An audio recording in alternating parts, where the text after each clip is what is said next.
You're Israeli, I'm Iranian, you're against the war against the Islamic Republic, while I, as someone whose country is being attacked, am in favor of it. We have both been stigmatized. You got yourself labeled as an anti-Zionist and me as a Mossad agent. I don't see how you can create a long-term future that is different from what I know and what my parents and grandparents and your parents and grandparents and maybe even previous generations and my neighbors in Palestine have knew. Can it be any different when all you have in people's hearts is hate and division and violence? We Iranians didn't know that one day we would cheer for a war, but we saw that every peaceful means of protest was futile against the regime. So we need to at least be on equal grounds. They cannot have the guns and we cannot be barehanded. Of course, I'm happy that I have certain liberties. Of course, it's good that the United States is part of the Western Bloc and the West is supposed to bring certain liberties to life. But I think it's a facade, it's a theater on the most part.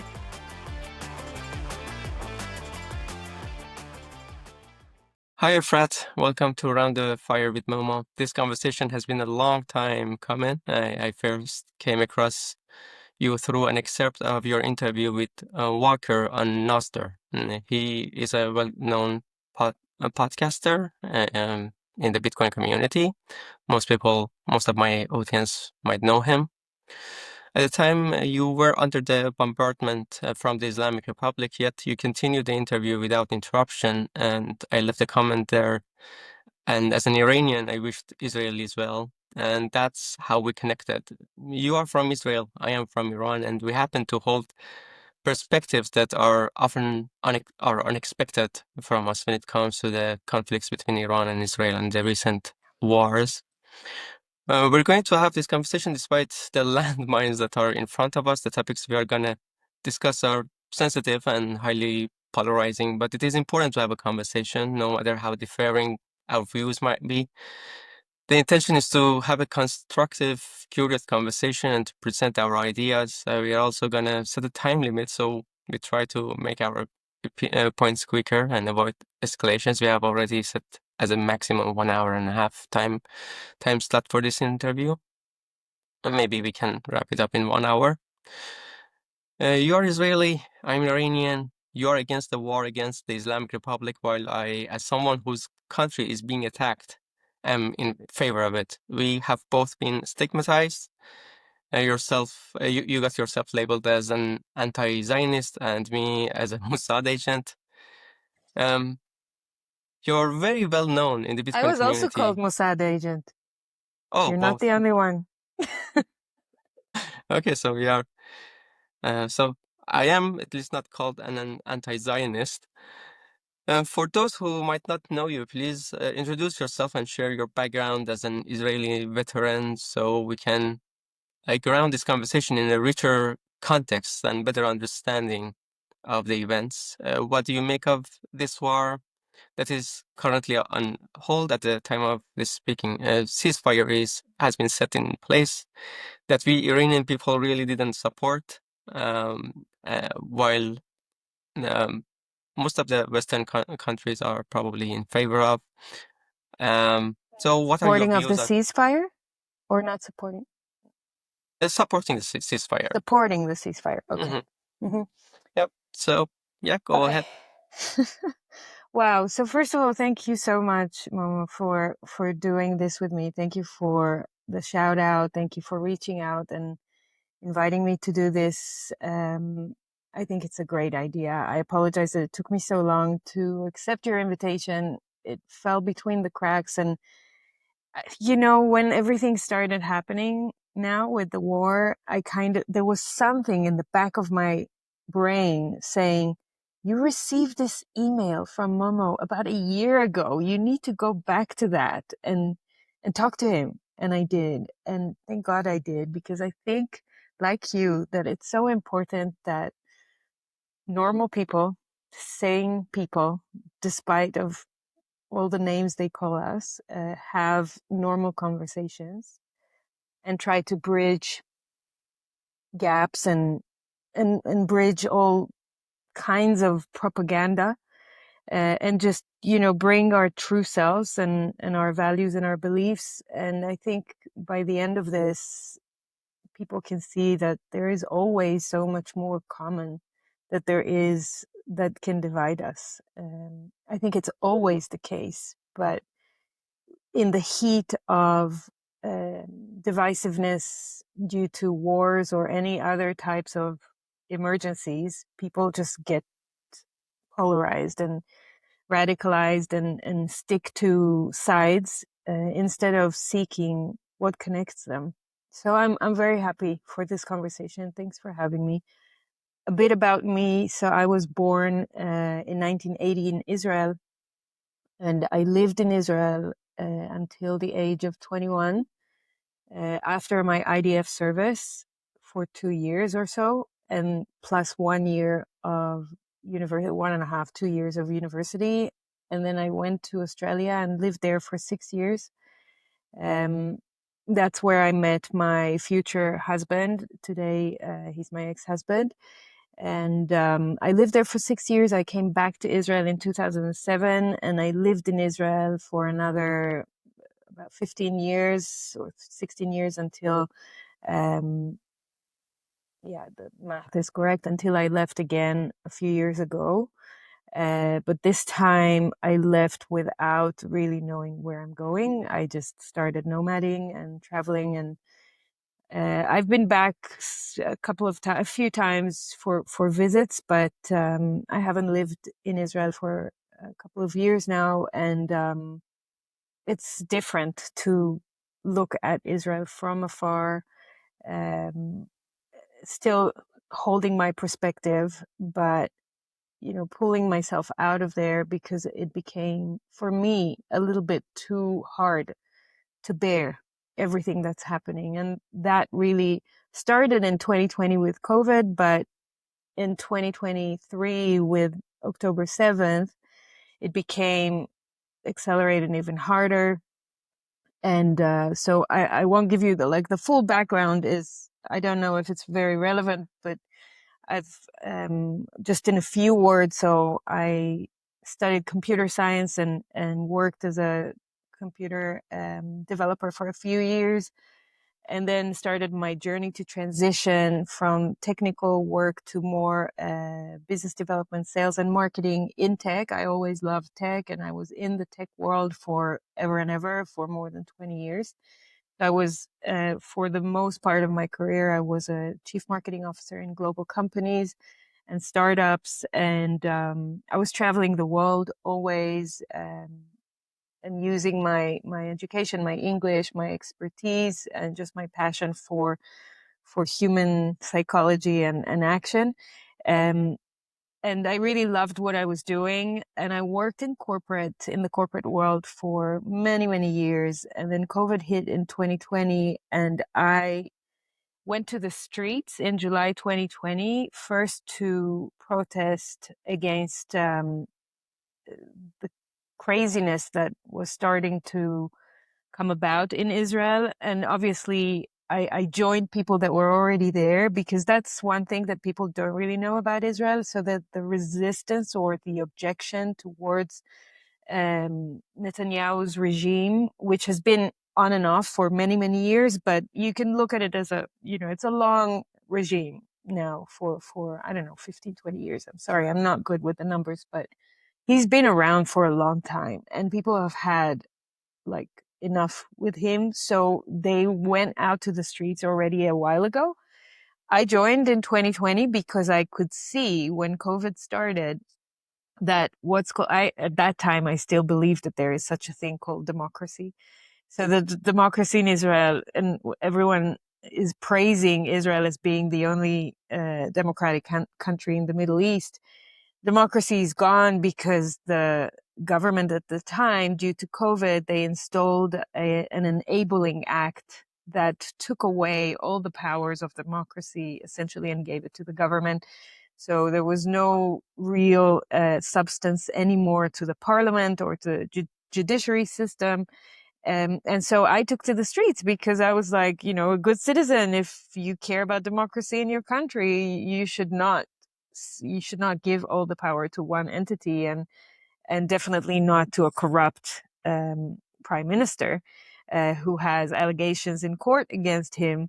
And so I started protesting. I was getting more and more involved, and then the mandates for COVID started hitting, and so there were more and more violations for human rights, and more policies came in. I don't need to tell it was the same everywhere in the world. So everyone knows it was different levels of severeness in different countries, but it was basically the same playbook everywhere.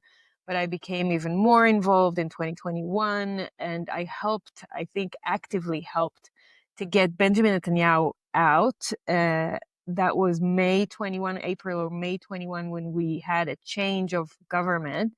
And actually, the new government that came in was called the change government because everyone was sure that it's going to bring about a change. That's what those politicians have promised us. And obviously, they didn't. Naftali Bennett was the prime minister for like a second and a half there. He was even more pathetic than Netanyahu. I mean, it's hard to be worse than Netanyahu, but he was really bad, and his ministers were also very bad.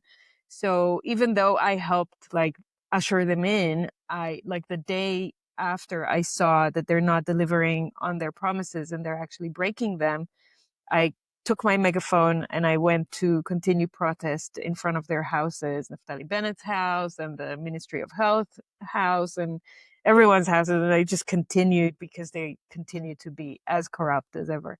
So I was very politically involved, and I still thought that you could make a change by going to the streets and yelling at those politicians or at those entities that are ruining your life. Little did I know that it made no difference. I mean, I started discovering that despite all the promises and despite the political talk and trying to bring a change from within, and I did many things. I volunteered to have 8,000 inspectors on the ballots in the elections day just to make sure that the elections are not rigged and that they are valid. And we did do that. So the elections were good. And that's why we managed to even take down Netanyahu. At the time, I think they were trying to corrupt the elections as well. So, but it made no difference. I mean, I think this is an exertion. My conclusion after a few years of being in the streets is that it exerts your power and your energy, and you keep yelling at those entities that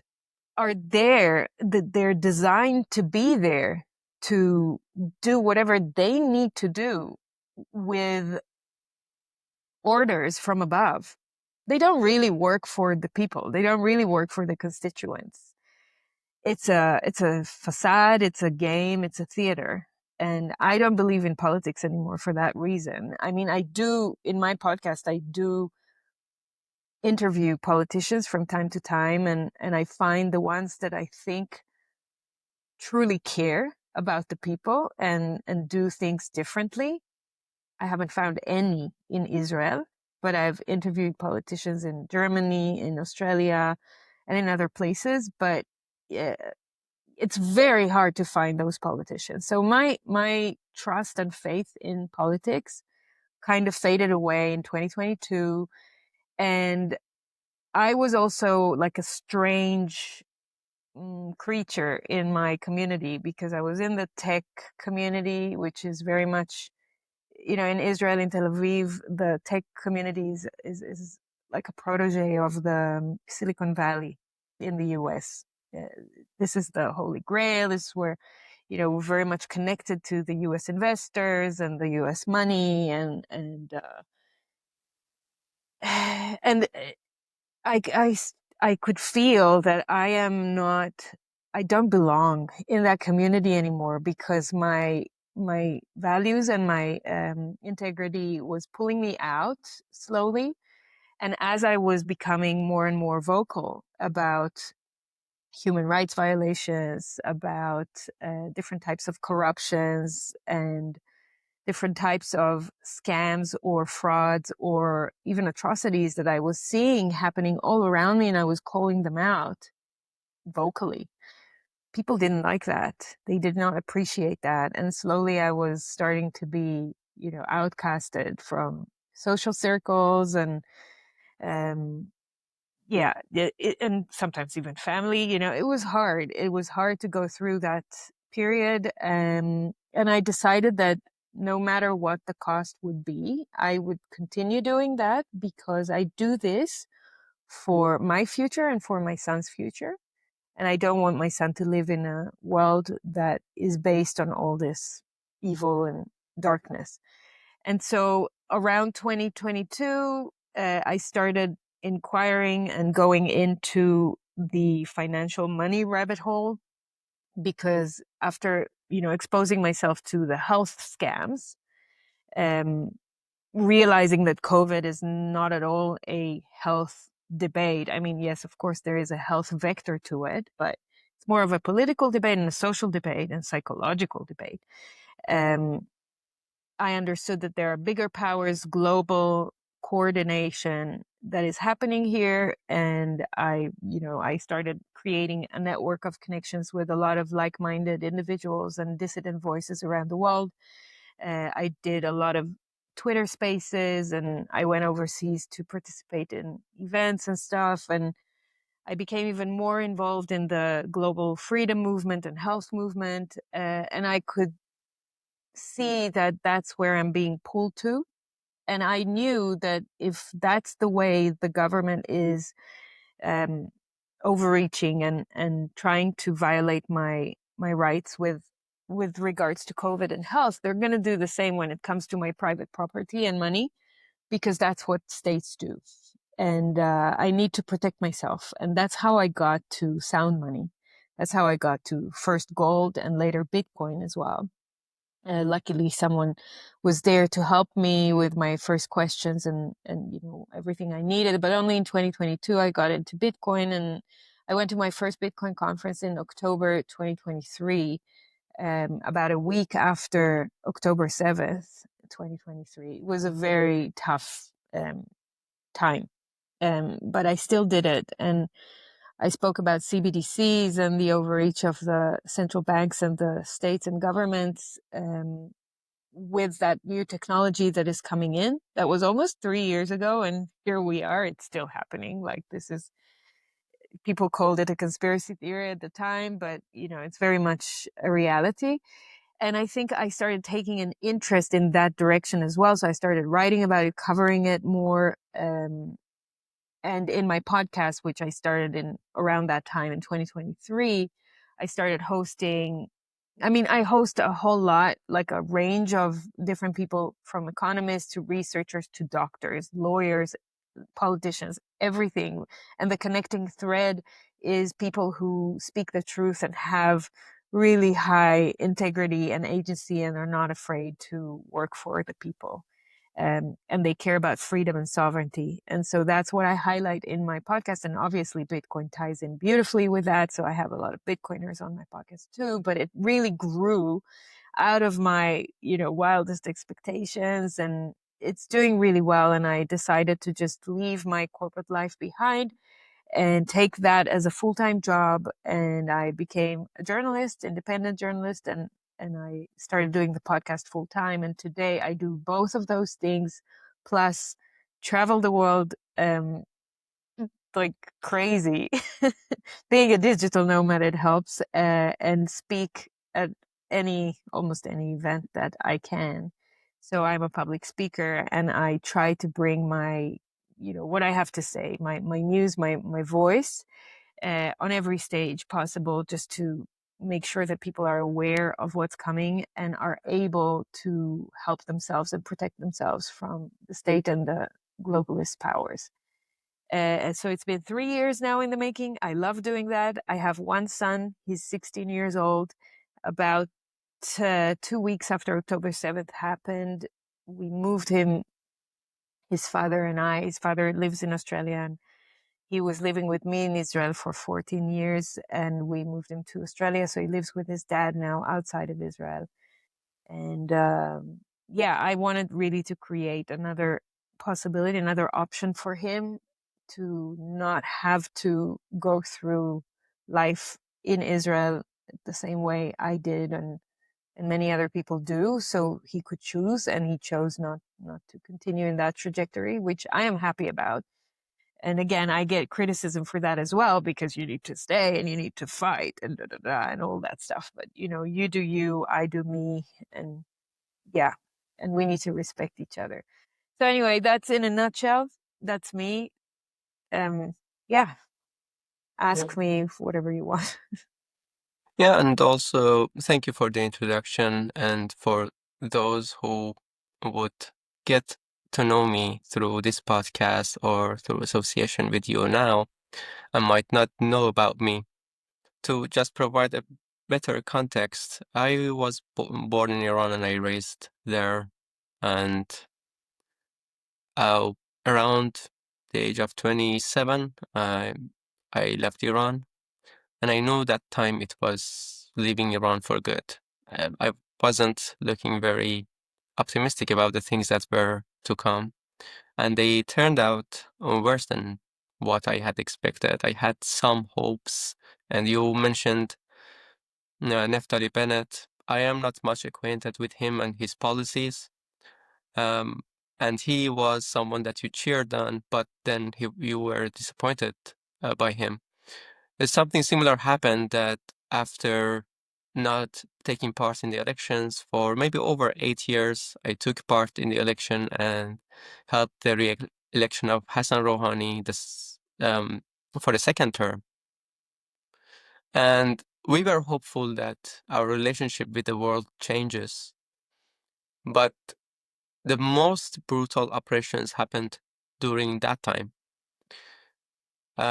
I was outside Iran. I was unaffected by them directly, but when I was in Iran, I was at risk, and there were situations that I had to protect myself in ways when I was protesting or expressing my views. So, uh, and I am pointing that out to also support my point that we Iranian people are dealing with a very brutal regime, and I would say that at the face of the regime, we are the most peace-loving people, and we have tried every opportunity that might have had less costs if the government had given us what I wanted or had budged a bit.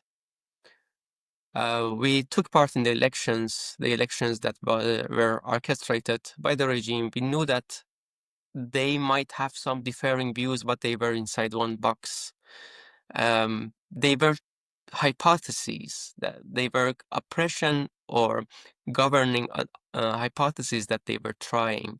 But what they shared was the desire to help the Islamic Republic survive, because they were part of that. They were passengers of that ship, as they themselves like to liken themselves. So, and even that opportunity, we took it, but there were cheatings in election. Then they would break their promises big time and kill thousands of people. And every time there is an uprising, um, we are faced with bullets all the time. And we have had the most brutal protests just about 2 months ago for 2 days. And in less than 1 week, the It only regime, lasted 2 days. the 2 days there was a kind of invitation to protest by the crown prince, the exiled crown prince, Prince Reza Pahlavi. And hours before that starting, I come from a very conservative, very small city. The last news that I had from my town was that they even disconnected the electricity hours before the protests were scheduled to start. It was very common that they would cut the internet or slow down the internet, but this time they even cut out the electricity so people could not see each other and would have a difficult time going out. There was a massacre during that time, unprecedented in the history of Islamic Republic. Trump has mentioned over 30,000 and over uh, 45,000 people killed. The first estimations were first 12,000, then it raised up to 100,000 too. And I would say most likely the higher number, which is 100,000, is going to be confirmed eventually when we have access to more information. So we people have tried every way. We have even taken part in their elections, um, and we tried to make changes inside the system, but they didn't change their policies in any respect. The first leader said Israel must be wiped out of the map. Khomeini said that, and that became one of the policies, guiding policies of the Islamic Republic. It wasn't something that we had voted for. Yeah. There was never a voted referendum for that. That was what the dictator, the first dictator of the Islamic Republic, chose to. Did he voice this before he got elected, or only after when he came Before into he power? came into power, there are many things that I am more well versed in, and I know that yeah, he had expressed these views regarding, for example, hijab, regarding the type of government. I am not sure whether there is a trend of anti-Semitism among radical Islamists and from someone who was raised in a Muslim family. I know that. I have seen that there is a kind of anti-Semitism that is used as a label, but this real anti-Semitism really exists. And there are these trends that occur, but how much before coming to power he advocated those views, I do not know if he verbally did that, but he was close to groups with similar ideologies, similar anti-Semitic ideologies, and the revolution were also fueled by some of those uh, organizations. Yeah, so we have tried every way, and we realized that we are unable to stand up to this regime the way that Hitler needed to be taken out by a foreign force, because how many people takes to take out hundreds of unarmed people?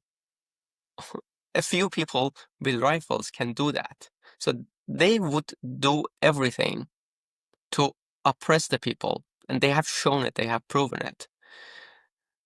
And we realize that with this oppressive machinery, we are unable to confront them. So something needs to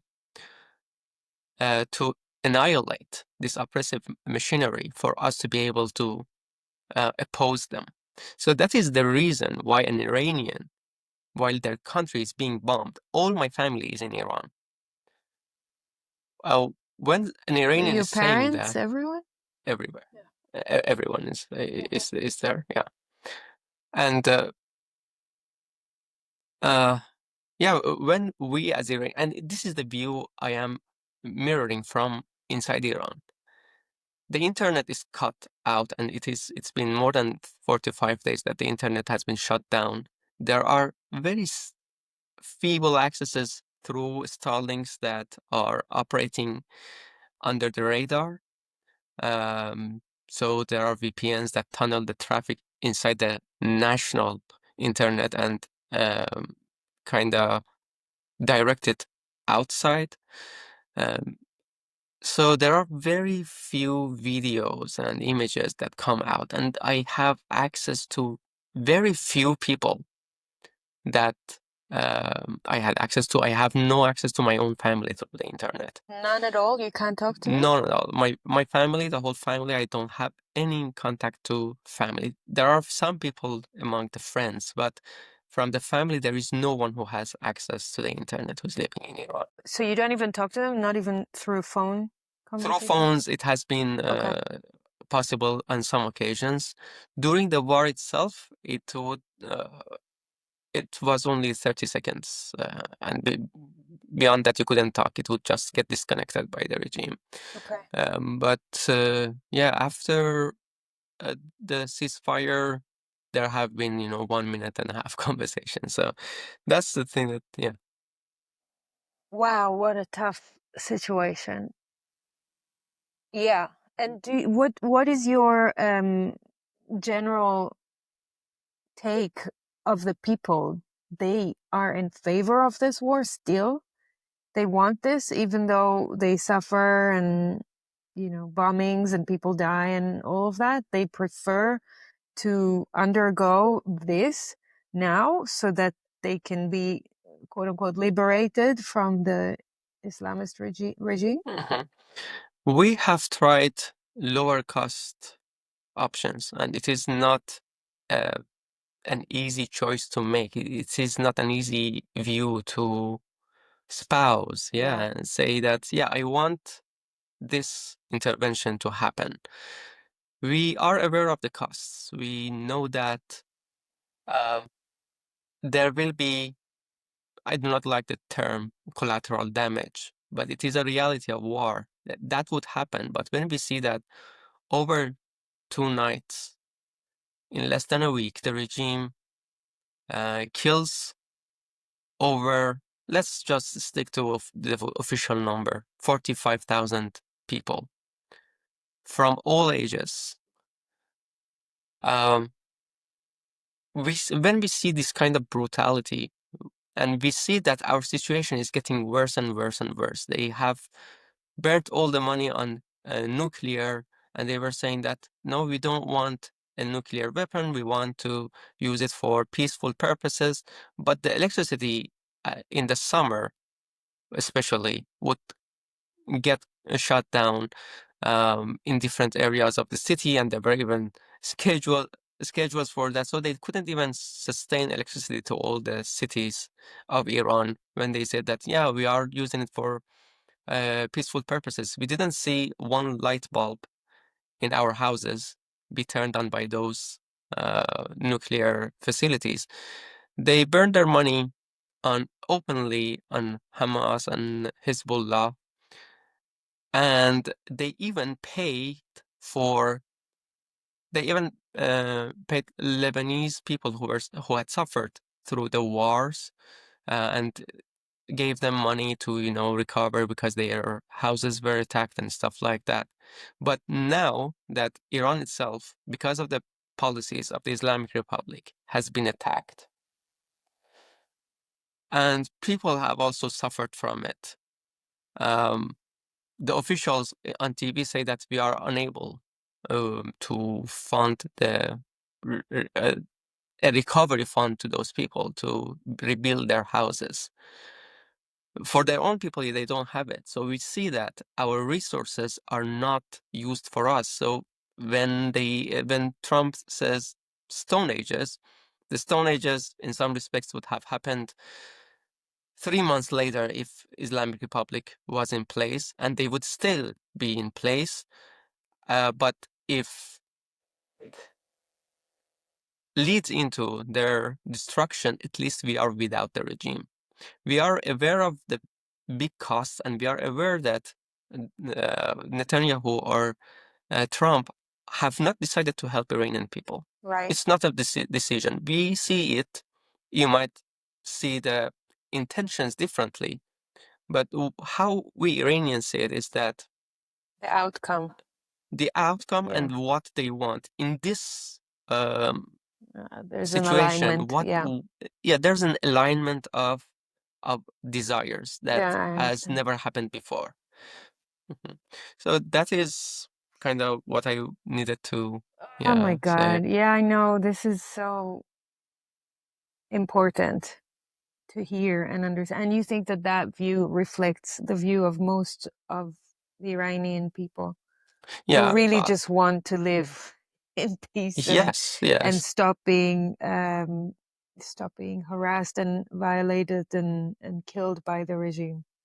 Yeah, for me myself, it would have had less cost if I advocated the war, although my whole family is there. But people who are there, they are hoping that this war is going to put an end to the regime.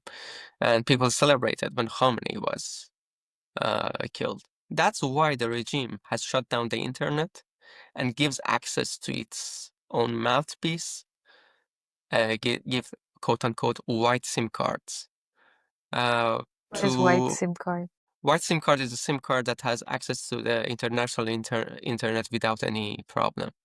While I cannot even have a phone conversation with my family, these people enjoy having access to uncensored internet Who, the to come regime? on the regime Yeah, pawns, yeah, yeah, and yeah. all the officials with their own accounts, Right. they are on They're X. fine. Right. They are fine. They have their access even when they enforce these rules. Yeah, so because the overall view, this is another token that because the overall all view of Iranians is not in favor of them, they have shut down the internet. Um, you were in a war. You didn't shut down the internet. Um, Correct.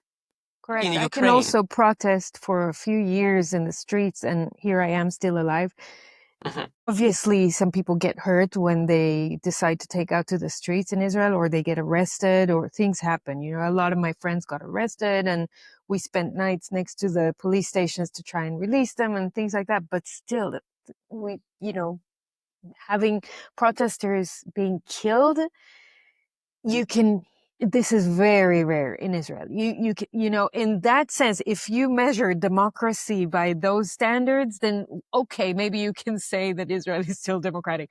But I think it's just the wrong way of calling it. It's not that it's democratic, it's just maybe not authoritarian as much yet. So yes, I could protest, I could be in the street, I can voice my views. Yes, maybe I've lost, you know, jobs or social circles and things like that and experienced some hardship, but I didn't lose my life and livelihood in such a way that is that extreme like Iran or Iranian people. So yes, in that sense, I am grateful for the fact that I have me and other Israelis have this relative freedom inside of the bad regime that we're living under. Um, I mean, that they're living under. It's yes, there is a degree of freedom that you can still voice your opinion. You can still go out to the streets and protest, and you can even try to regime change. And I think that another regime change is imminent now in Israel, and it's going to happen very soon, where Netanyahu will be replaced with another pawn. Um, I don't think it will make much difference, but I think it will definitely. We'll see an Israel without Netanyahu, which will be refreshing for a while and for several reasons. So yes, there is a limit to the amount of violence and authoritarianism that you see in Israel, and I think it's to do with the fact that Israel is still considered a Western country and it's under, the U.S. Wing, so it has to behave a certain way and it cannot go all crazy on its people. So I guess that is a positive in a way. On the other hand, when you understand the level of propaganda that exists in Israel and that the Israeli people are under, you come to ask yourself, is it worth it? Like, is it not as bad as, I mean, it's not as bad as losing your life. I agree with that, but it's bad. Like, people are brainwashed. Obviously, not everyone. There are Israelis very polarized. There are various different groups holding different views, but they are allowed to exist at least now. I mean, if we are going to see the Zionist regime becoming even more radical and stronger politically in Israel, people like Ben Gvir and Smotrich and all the other ones, if they become even stronger and get even more prominent positions in the regime, things can go really bad. in Israel very quickly, because these people are psychopaths, like full on psychopaths. And they can take Israel to a similar trajectory of where I don't want to say where Iran is, but it's, it can be much harder, much worse. And I think that's what a lot of people in Israel are still fighting for. They're trying to like bring back sanity. But anyway, we're in very low points in the existence of many of these countries in the Middle East right now. And I totally understand the cry out of the people of Iran. I totally understand also the intentions and wills of the people of Israel to want to change. Because when it becomes so hard to live, to sustain, to even bring food or to have any communication with people, then you just need your basic conditions to change. And then you will think about everything else. Everything else becomes a luxury, right? I totally get that. I understand that, and I have full empathy and sympathy to that. The problem I have is then zooming out and looking at the bigger picture and asking myself, what are wars for? And why are we just fighting and killing each other? And yes, I agree that we need to stop regimes or forces that are psychotic and are just killing for the sake of killing or hating for the sake of hating. They have their whole manifesto is about hating another. Sure, there's a level of which we need to outlaw those and put an end to that. But then are we really dealing with the core problems? Are we really bringing love and peace back to people's hearts, or are the ways we are choosing are perpetuating the same old divide and the same hate and violence? And that's where I am torn, because living for 46 years in this world and in this area, maybe 40 years out of my life living in the Middle East,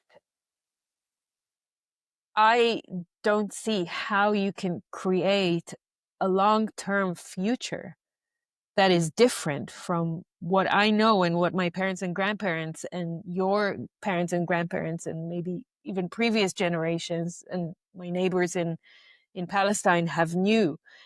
Can it be any different when all you have in people's hearts is hate and division and violence? And this is what the regimes are teaching us. This is what the propaganda is doing. It continues to divide us. It continues to seed hate and violence. I don't know. How do you stop this never-ending loop of stress, violence, and wars? That's where I'm torn. I don't have big, good answers for it, but at least, I'm trying to shed light on those issues because they are at the core. I mean, the only way I know how to deal or solve this is by telling people, go inside and do introspect and inner work on yourself. Because when you start bringing love and peace into your life, to your body, to yourself, and to your family and community, then you can bring it to the small ripples around you and you can start creating it. But it's a long-term thing and it takes time, and sometimes we are in existential threats and we just need to end violence in some places. So anyway, but do you end violence with violence? Hard, very hard questions, very tough. I don't know. I mean, I'd love to hear your thoughts. I am really glad that you brought that up. It's a very key thing that I wanted to focus on when you started describing your thoughts. And I really appreciate the fact that you see the struggle of Iranian people. I've been, Course. And by the way, most Israelis, even though they can be brainwashed about many things, they see it too. And the Israelis are cheering for the Iranian people. The Israelis are like, again, regardless of whether they're right in their thought process or logic to it or not, but they want to see the Iranian people liberated and living a free and peaceful life. So I'm not alone in that. Yeah, it's really great to see, and I see someone who is famous as um, a kind of investigative journalist. Um, when in the early days of the operations, when I was writing about them, she dismissed my views, and also even the operation, by saying that uh, it's a kind of a coup that is orchestrated by the Mossad agents. And so many people in the West who are against the war are against it for these very wrong reasons and false reasons. I can see how the libertarian community is against the war. I can see where they are coming from. I might have counter arguments for them. But these I will instantly just say that it is false. We cannot have a conversation when your view is like this. And you described how we would end that, and that is actually a question that we should thought about. We should think about. How do we really do that? And how does violence survive? It's very important to look at it from my point of view as a kind of organism. Every regime is a kind of organism, and it is not a very bad analogy. So they would evolve, and whenever you have some agenda or you have some plans, they evolve some antivenom to those attacks. We might seek the strategy of having conversation, nurturing love, but this is a very fragile process. You said that it's taking time. I would say that think it is also a very fragile thing. When you are playing your music somewhere and there's noise of bombardments around you, you cannot raise the voice of your music so everyone can enjoy it. So when there is an oppressive regime, when there is a regime that is also that is not just oppressing its people, but whatever it can, it would do in the region and wherever it has its arm reaches. Uh, can we stop that with love and forgiveness? This is a kind of trend that we see in movies these days. That let me use a very simple, commonplace analogy. The last, one of the latest Star Wars was one of the first Star Wars that I actually saw in the cinema, and that's a weird story. But when I was watching that, I saw that the main character, who was a woman, I'm not good with the names, and I think it was in 2016, 2017 that Star Wars came out. I think The Last Jedi was the name. So when that movie came out, I watched it at the cinema, and I saw that the good guys and bad guys are fighting. They are killing each other. And when the woman is talking about killing the main guy behind all these things, um, the other soldier is like, "You're better than that." Well, you have killed all these people without giving it a thought. But as when you are coming, but when you are talking about the confrontation with the main guy, you suddenly become all forgiving. And is it going to work on them? We see in many films that, uh, and in many works of literature, that when we talk to someone, when we let them be, and when we do not resort to violent means, they would have a moment of change of heart. But does it really happen in reality? I would say that there are forces that would really go out of bound if they are not limited, and sometimes this violence needs to be met by violence. And this is like for you, this is a kind of area that I am trying to navigate my way through. We Iranians didn't know that one day we would cheer for a war, but we saw that every peaceful means of protest was futile against the regime. So we need to at least be on equal grounds. They cannot have the guns and we cannot be barehanded.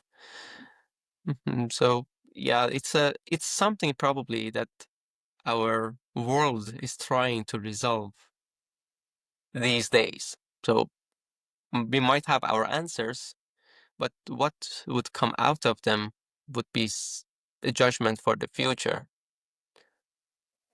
Yeah, I if we again zoom out and look at everything that's going on in a more spiritual context, and I'm not talking about religions. If you hold the lens of everything that's happening is happening for a reason, and it's divinely designed, and it needs to happen because the world, the universe, the earth has to evolve, has to find itself and continue to know itself and advance itself, then if we are living in a very dark time and in a very tough time for humanity,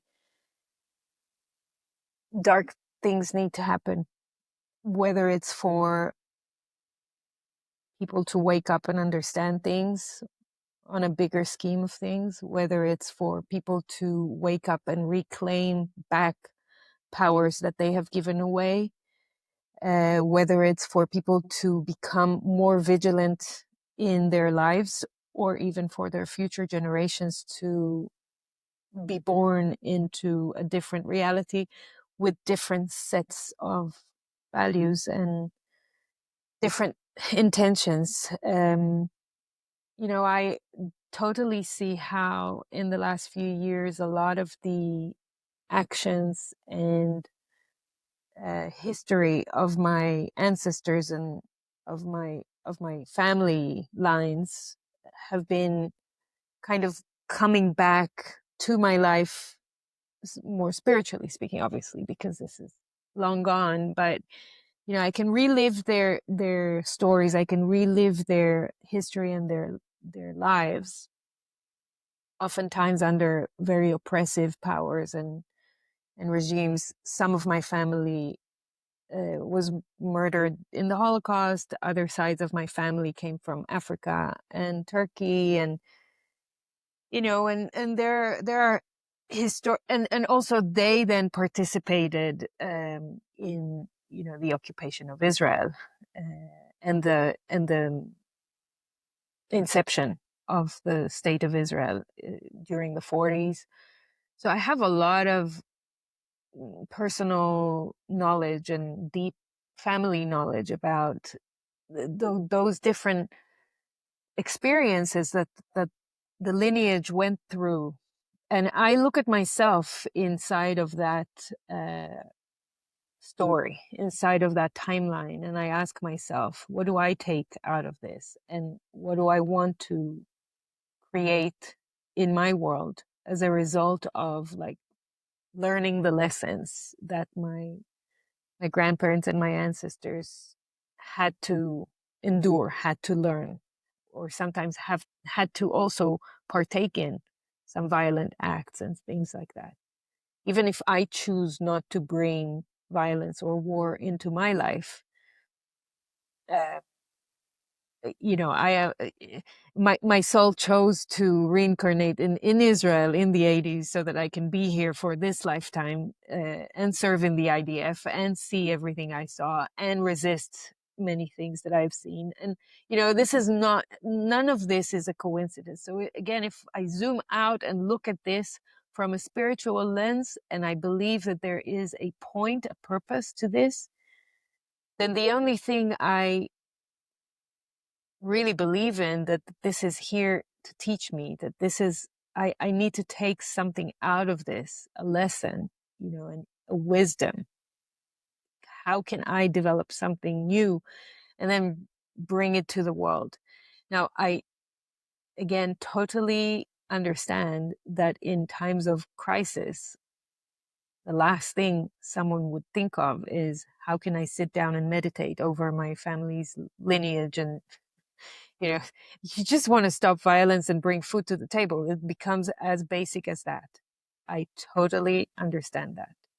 Most people cannot be in a Zen state right now to try and, you know, come to some meaningful lessons. But maybe those big hits that people are taking right now will in the future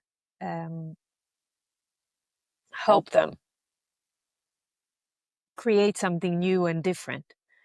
And maybe even just the uprise that you are referring to by the people is already the beginning of a new consciousness for the Iranian people, of like, we refuse to be oppressed, we refuse to be controlled, and we reclaim our powers. And maybe that's the trajectory it needs to take. Maybe that's the timeline. Yeah, and even though it's a timeline that I don't like and I would not choose, I can respect, honor, and appreciate it for others. Yeah. So, that's something I say oftentimes. Despite the fact I have my views, my personal views about life and about living life and about, wars and peace and things like that, I can hold a complex reality. I can hold a complex picture that consists of voices and positions that I don't hold. I can respect that. I, I, I can honor the complexity of life.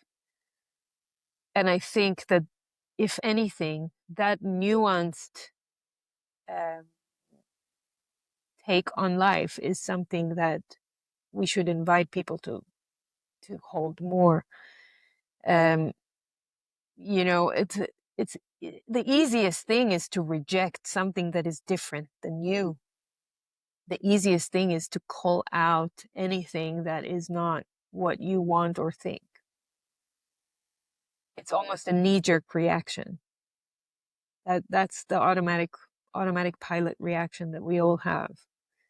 The harder is to stay open and listen and understand things that you may not understand, you may not like. So, I if there's anything that I wish for, is for people's livelihood and dignity and power and sovereignty to be reclaimed back to their lives.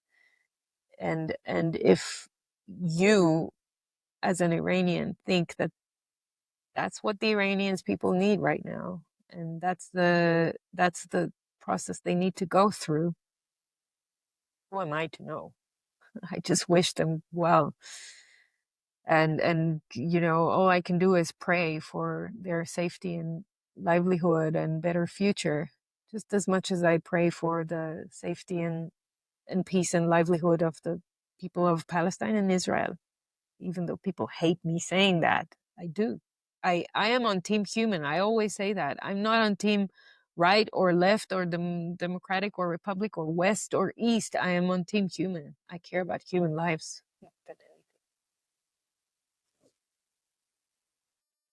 There was a point that you raised earlier, much earlier in our conversation, that Israel, because it is backed by the US, is held to some other standards. For example, you wouldn't get killed on the street.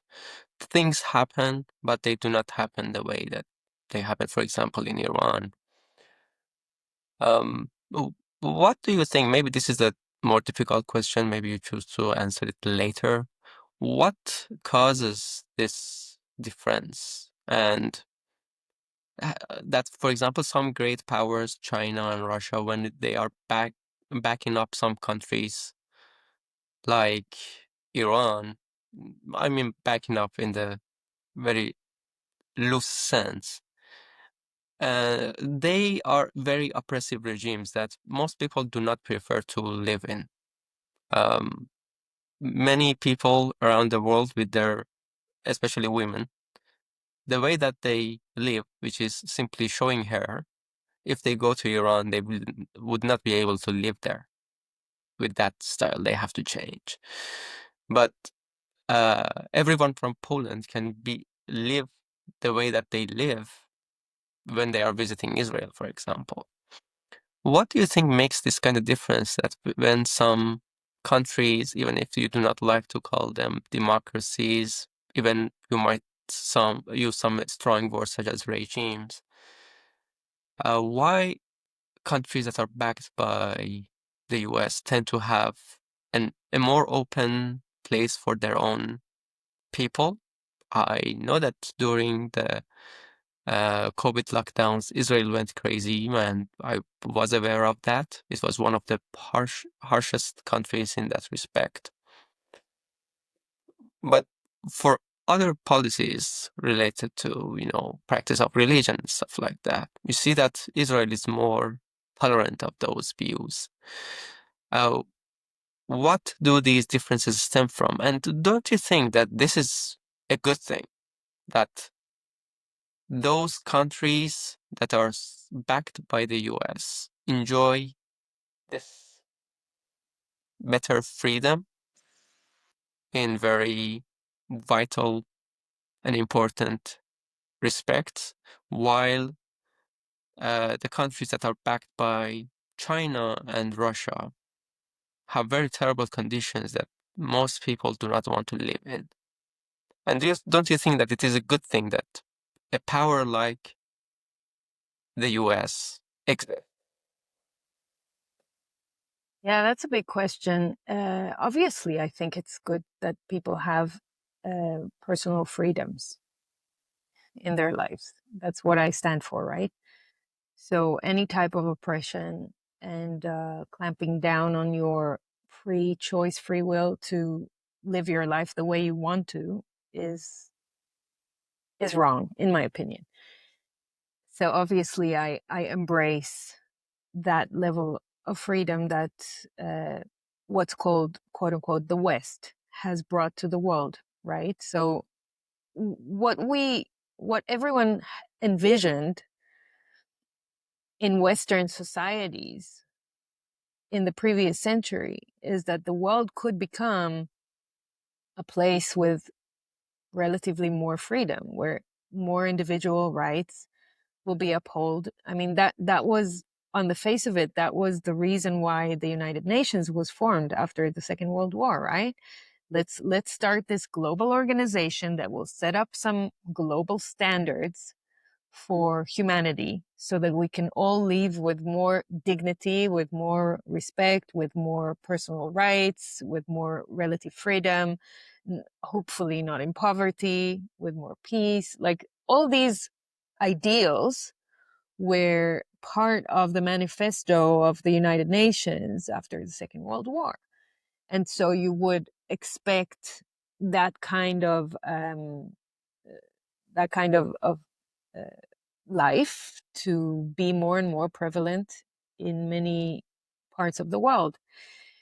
Now, even though a lot of the oppressive countries we are talking about uh, are part of the United Nations, that didn't happen, right?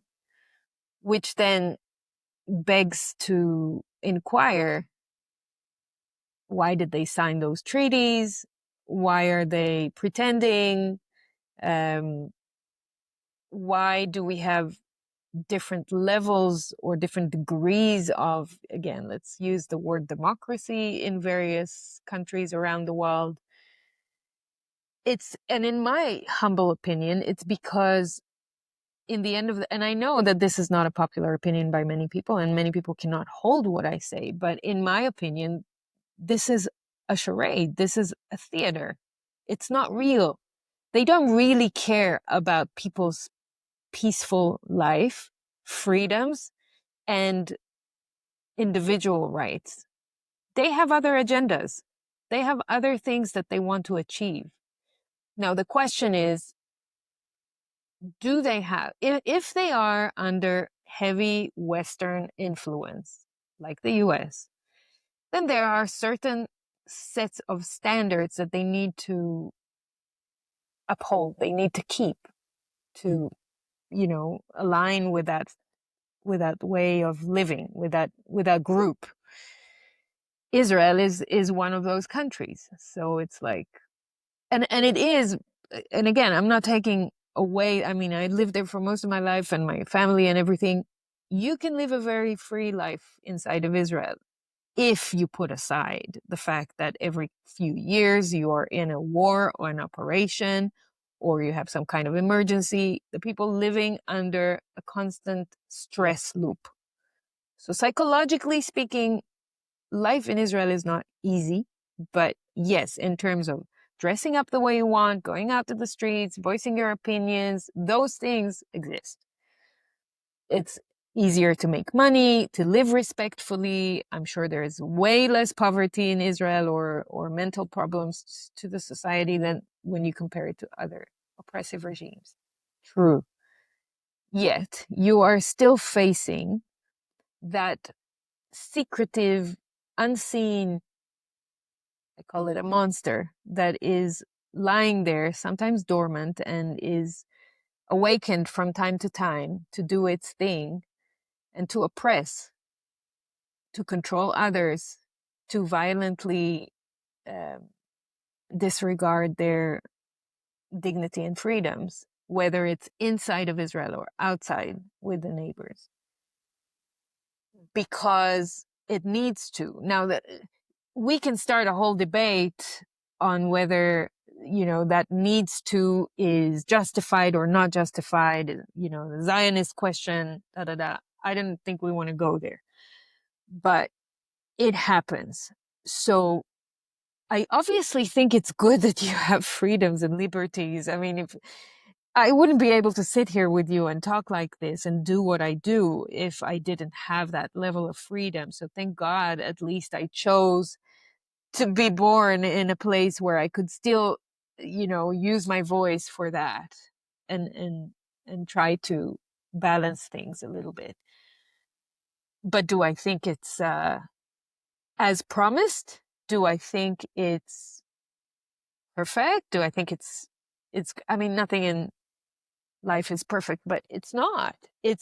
I think in many cases, it is a pretend. In many cases, it's it looks so good on the outside, but you're dealing with a lot of extremism in Western countries as well.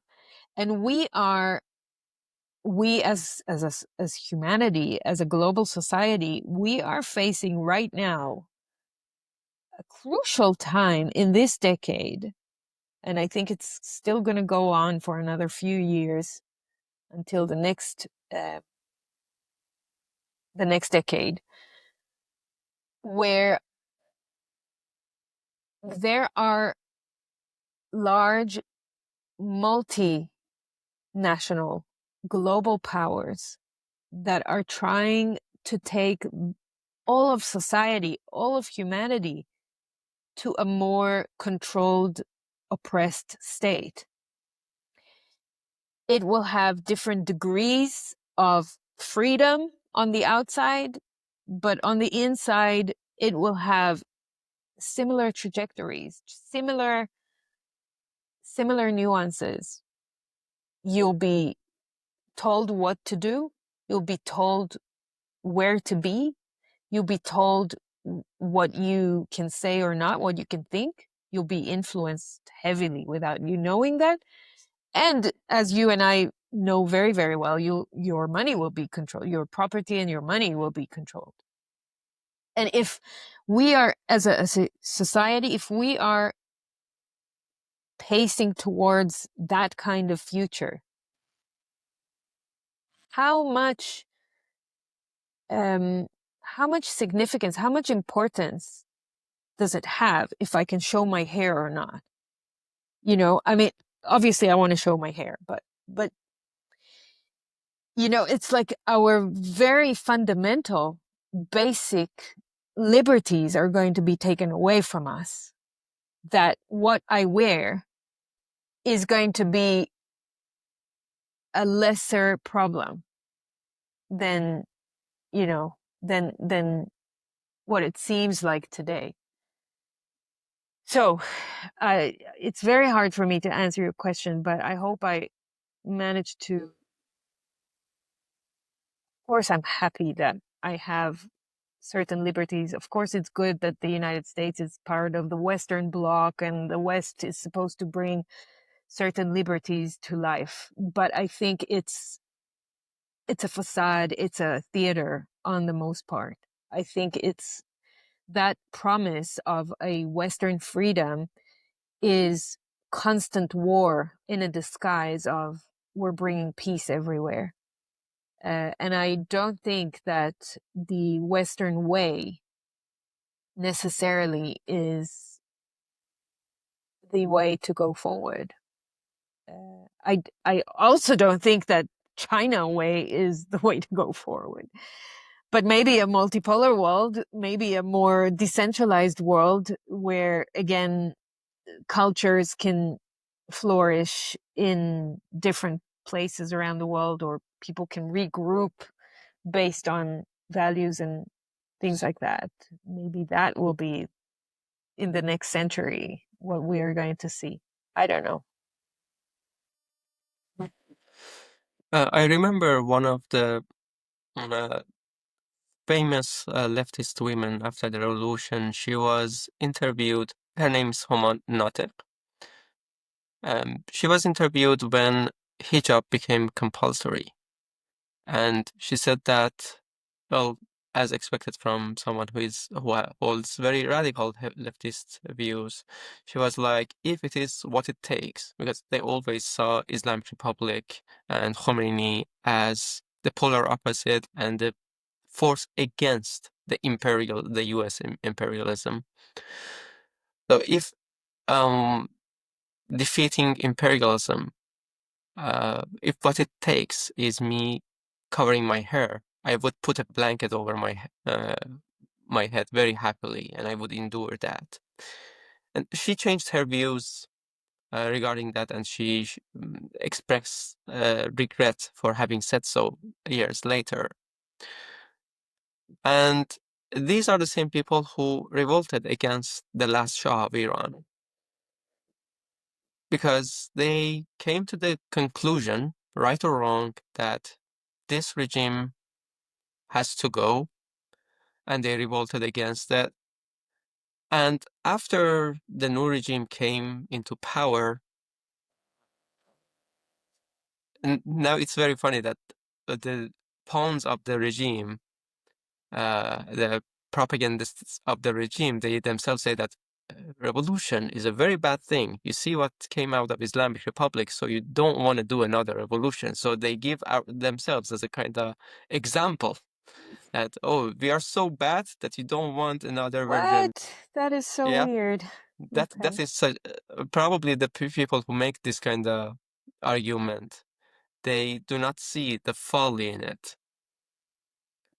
Um, and they say these are the reformist factions of Iranian politicians who say that. Uh, so we can turn back the question back at them and say that in those times, in the time of Shah, whatever you wanted and you've found that those are just values that you want to fight for, wouldn't it have been better if you were reforming those things? And wasn't it more possible to make a reform in those days? Um, he was much more, kind of more democratic leader than the regime that came after him. He wanted the prosperity of his land, but the new regime wants the prosperity of its religion, and that's make a very fundamental difference in how they behave. One of them is ideological. Well, we can say that uh, wanting your land, your people to prosper is also an ideology, but one of the ideologies is connected to the sky, but one of them is to the people. So you know that if the people do not want you, you are not going to have power. But the other party finds himself accountable just at the face of God. So they don't even think that they are responsible towards the people. Yeah, so I am saying that when we are dealing with this kind of regime, um, this is really not reformable. Don't you think that the Western world has a better, land? It's not a barren land for democracy. You have access to your internet. You can have your podcast even during the times of COVID. So there were more options that people had. But in Iran, not only the freedoms Absolutely. are No, I'm with you. restricted. Of course, we have a scale here of authoritarianism, and on Yeah, that scale, the people who are oppressed are, down there on that scale and are suffering so many consequences and impacts that, yeah, in Western countries you don't suffer, and that's the claim of many, Western Americans who are like a little bit more awake, that are saying, we had the West. Where is the West gone? Like, that was supposed to be the bringer of democracy, of peace, of liberty to people. Um, and they're talking about uh, their own experience in their own countries, because it's all relative. They're looking at their lives today versus what it looked like before. But obviously, when you compare their lives to your lives, to Iranian lives, then of course, on that scale, they are in a much better place. So there is no question. Of course, the people who are oppressed deserve to live with dignity and respect and honor and in Western standards. Yeah, sure. There is not even a debate there. Of course, we're in agreement. Yeah, it's just that when we look at the whole region, at the world, in a larger perspective, then you look at that scale differently. Yeah, because all of us in humanity are going to be down that scale if if we don't speak out against oppression, against violence, and against um, like constant violence of the state against its people. Uh, it's imperative that people reclaim back their power. I think one of the biggest proofs of that is disarming civilians, and you see that in a lot of what you call Western countries, right? So yeah. Israel has been in a process of disarming its citizens for years now. They are starting to give back some weapons to protect themselves or whatever, but and Israel is probably not a good example for our international listeners, because they will have a lot of criticism about it. But let's take Australia, for example, right? So Australia is same. They've been disarming their people, and they have laws against holding guns or arms, and it it takes away people's ability to deter the state from them. And in the US, you have the Second Amendment that allows people to hold arms, and it's different in different states inside the United States. But on the most part, it's under the Constitution that they can hold guns and arms, and that just the fact that it's possible that people can hold a weapon deters the state in a way. Okay, it creates a more of a balance in the fact that, this is my private property. I have a gun. Don't come near me. I am more protected and more safe, and maybe, have more power than someone who does not. And that changes the balance of things. So, and so what would you say, where a lot of Western countries are taking away that ability from their people, not just in places like Iran, but in places like Australia or, or other. Western countries. So there's always a scale, there's always a balance. And, if we care about our power and our freedoms, we need to stay vigilant and reclaim all the time, try to reclaim that power back. There, and it's a long, tough process, and we need voices to speak out for this. And even though I am not a fan of violence and wars, I would claim in favor of a Second Amendment, of people holding guns and arms, because they need to deter the state. They need to deter also other terrorists around them, right? So there is a nuance to be held in, you know what I mean, in all these, and I'm all for women's rights as well, right? Like, let women live in respectful ways. The only problem is that even Western regimes are taking some of those topics and radicalizing them. So then you have radical feminism, voting for things that I'm not there anymore. I'm all for women rights and for women to, live a very respectful life and work if they choose to work. But where radical feminism is taken, it is too much in the West. So there's some kind of balance that need to be met somewhere in the middle. But I totally understand when we take this conversation back to the Iranian lens, to that prism, we first just need to liberate the people, like the very basic type of liberation or freedom that we're talking about. Just, yeah, so complex. But I want you to know that people look at countries as a monolith. There's an Israel, there's an Iran, there's an Australia, there's a US. It's like, it's not. You need to break down that perspective, that perception. Israel is like so many things. First of all, it's a state, but then if you talk about the people of Israel, you have so many Yeah. groups inside of that world with different worldviews, with different opinions and positions. And yeah, and you have oppressive characteristics of the regime in Israel towards some groups in society. You know what's happening in the West Bank by radical right wingers in Israel oppressing Palestinians that are living in the West Bank, taking their land, committing violent acts towards them. It's horrible. But at the same time, you have violence inside of Israel by Arab populations against Israelis, like Muslims against Jews.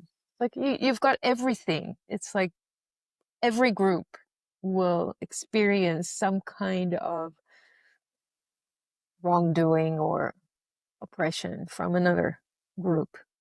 And I think to the most part, that is the intention of what's called the state. They want us people to fight with each other based on our association to certain groups so that we cannot fight them, which is probably the slippery slope that Iran has been under for so long.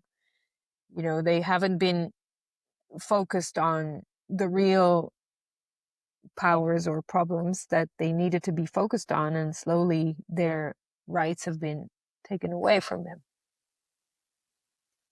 The right to bear arms is an important thing that I also find. So, if Iranians were armed, none of this would have happened, or it would have been very difficult to Right.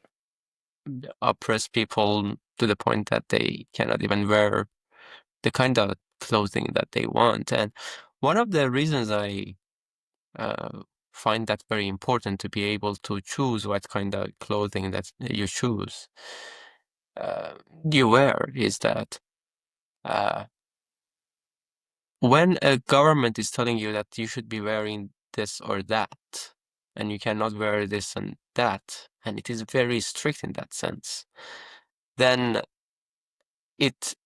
whenever they are enforcing that, they are proving to you that even your way of clothing is in my hands. I have the power to dictate that. No, I think that some of the freedoms are never to be taken from people in any part of the world, no matter how the cultures are different. And maybe the right to carry arms, to bear arms, is also one of those things that kind of can be universal, maybe. People, if they are unarmed, it's a very dangerous thing. The governments can go very radical and stomp on all kinds of freedoms that they do have.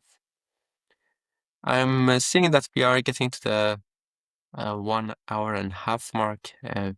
As the last words, what would you like to share and also tell people Oh, how we they have can a follow few you? more minutes, so I really want us to maybe say a word about the world that we both come from these days, which is freedom money, and how maybe Bitcoin as a tool and other freedom tools can be of assistance to people who are living under oppression, whether it's severe as in Iran or less severe as in Western countries.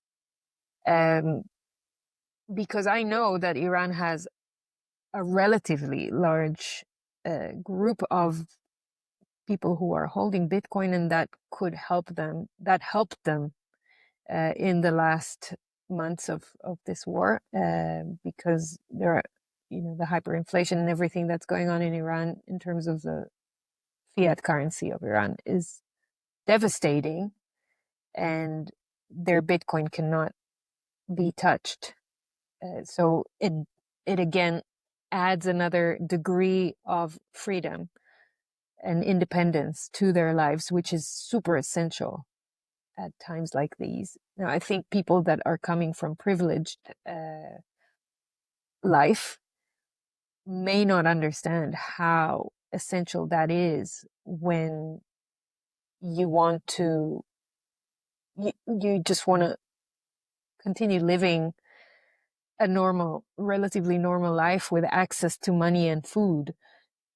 And, maybe this is me saying this mostly for people from those privileged places. If you're Israeli or European or American, and you think, oh, I'm not in that category because I live in a Western country, then guess what? If you live in a Western country like Israel, for example, and your kids, for example, are now experiencing anxiety attacks every day, and they are because of the bombings, and you don't have a shelter, so you find yourself running 4 or 5 times a day to a shelter to just find rescue, and your life is becoming really difficult to bear. Then you decide you want to leave the country or move out for a while, or even just relocate or move out completely. Then you want to take what's yours and leave. Guess what happened in the Soviet Union when Russians wanted to leave Russia and they wanted to take their money with them? They have a house. They want to sell the house and take the money. They can't. There's capital control. The state says you can't take the money out. It's locked in to this geographical location.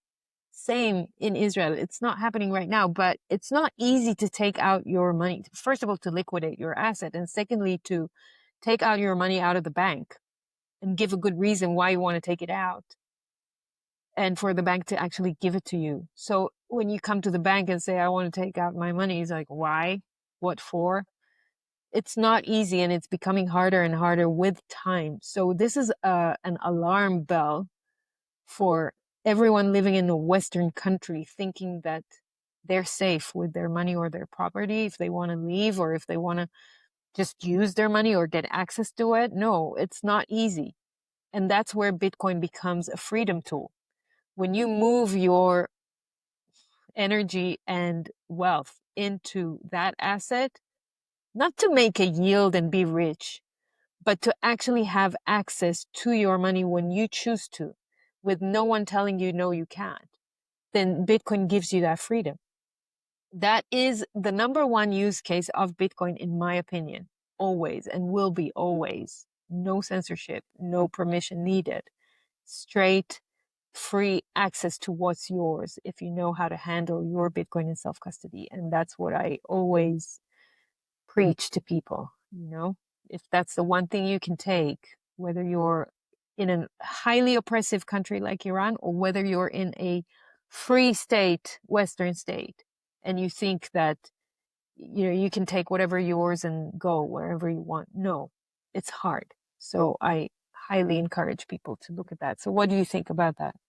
Yeah, definitely. So, actually, our messaging in Iran for the Persian community has been such. I collaborate with my good friend Sina on a Telegram channel called BitGuide. We have had some YouTube videos together too, and I have the same channel in Persian, and the messaging has been always this. And I like to use um, the, the expression that we are defanging or disarming the government of its financial weapon. It is disarming the Yes. financial weapon of the government using Bitcoin.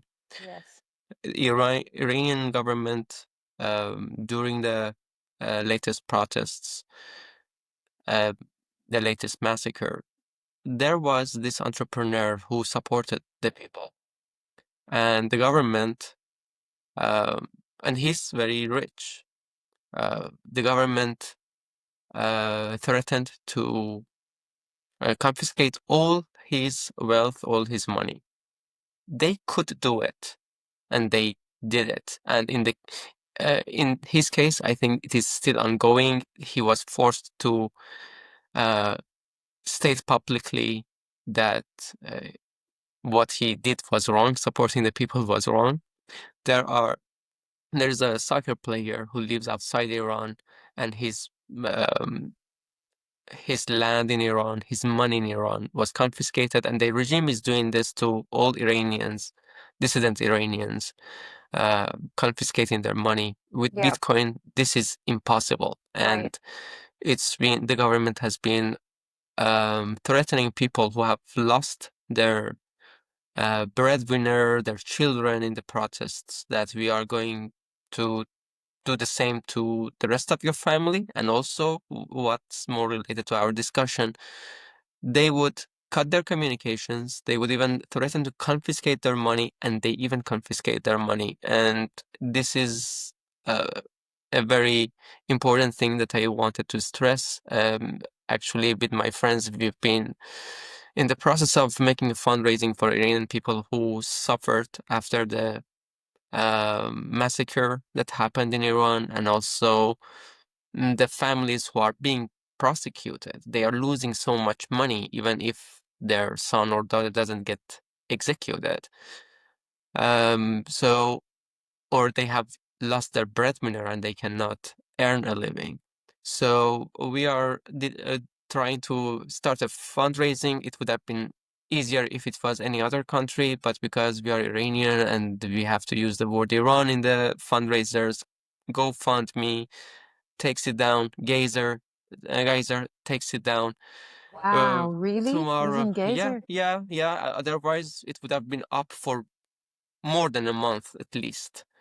Because they do use Bitcoin, but we cannot be just because the money is accumulated there first.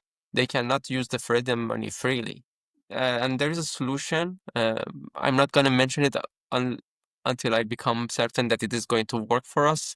Okay. It is a Nostr-based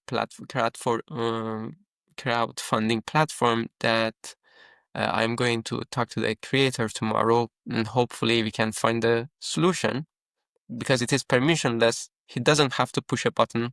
He doesn't have to host us.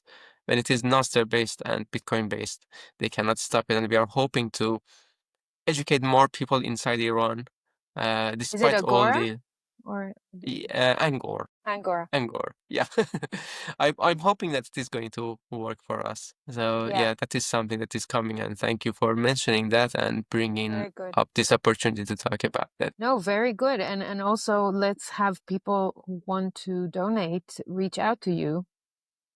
So I will give my, socials in a second, but maybe it's important that you do that so that people can know where to find you if they want to donate. Yeah, they can follow me on Nostr and Twitter. And tomorrow, when I will learn more about Angor platform, and hopefully I can start the fundraising. But wherever we manage to start the fundraising with whatever method manage to start it, it's going to be uh, uh, it's going to be talked about, advertised on my Nostr profile and also on uh, X. What's Yeah, your so. username on X? Mhm. My username on X is mktahmasbi, and I will leave my Nostr npop down below. All my links are down there, so they can follow me. Yep. And yeah, Good. how about you? For me, yeah, we'll put in the show notes a link to all my socials, but you can find me on X with my name, and obviously on Noster, on my blog is simply efrat.blog if you want to subscribe there and get my emails.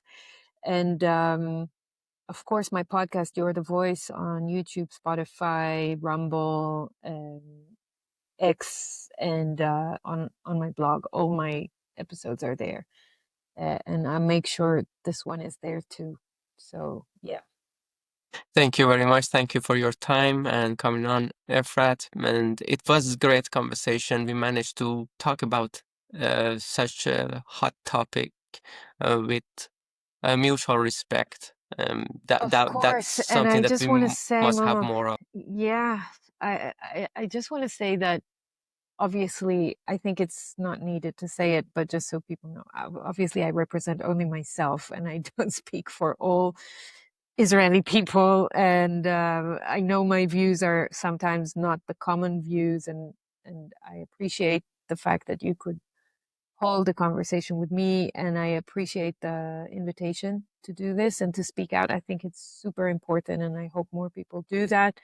And thank you so much for all your work for the Iranian people. I send you good luck and good energies. And if there's anything I can support you with, let me know, please. Oh, thank you. I appreciate that a lot. Have a great rest of the day. All right, thanks. If you enjoyed this episode, make sure to subscribe to my YouTube channel and give the video a like. It really helps. If you're tuning in on a podcast app, I'd love it if you could leave a review, especially on Apple Podcasts. It goes a long way in helping more people find the show. You can also support me by listening on Podcasting 2.0 apps like Fountain or Breeze, and streaming me some sats while you listen. Feel free to zap me and follow me on Nostr too. If you'd like to send a Lightning donation, just scan the QR code or visit my link tree. The link is in the description. You'll find more ways to support or follow my work there.